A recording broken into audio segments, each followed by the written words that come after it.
Mesdames, Messieurs, bonsoir. Dans l'actualité de ce soir, le ministère de la Santé a lancé un nouveau service de dépistage rapide permettant de détecter en une seule fois le VIH, la syphilis et l'hépatite B chez les femmes enceintes.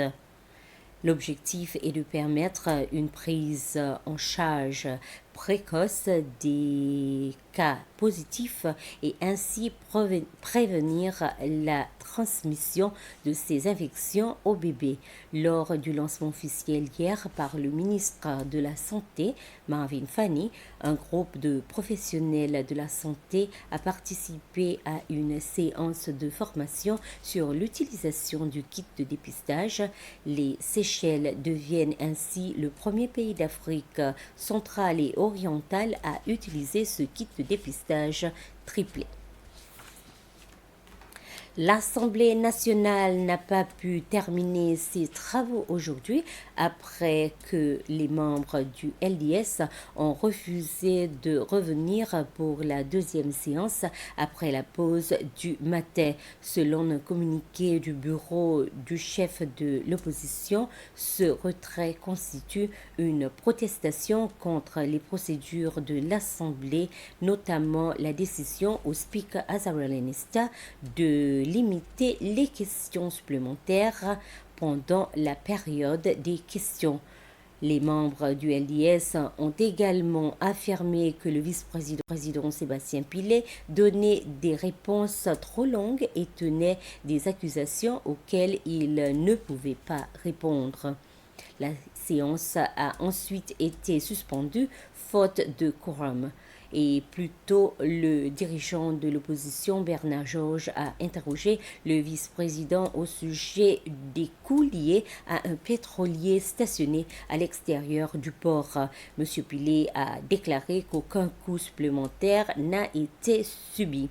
Il a également indiqué que les prix de certains produits essentiels de la STC avaient diminué depuis février. Cependant, il a ajouté que certains commerçants utilisent le conflit au Moyen-Orient comme prétexte pour augmenter les prix de certains produits.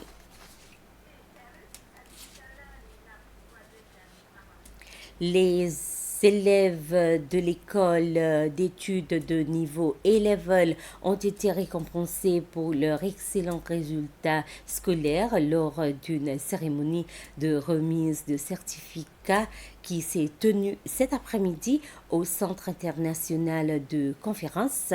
98 étudiants de la promotion 2024-2025 ont été honorés et les meilleurs élèves dans chaque matière ont également reçu des prix. Zoé Mousser a remporté la Coupe du Président, la plus haute distinction académique de l'établissement.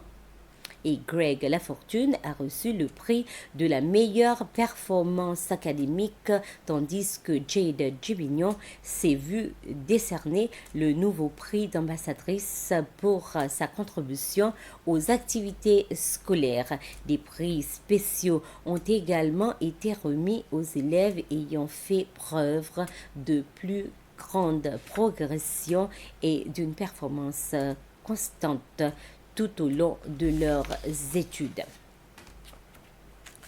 À l'étranger,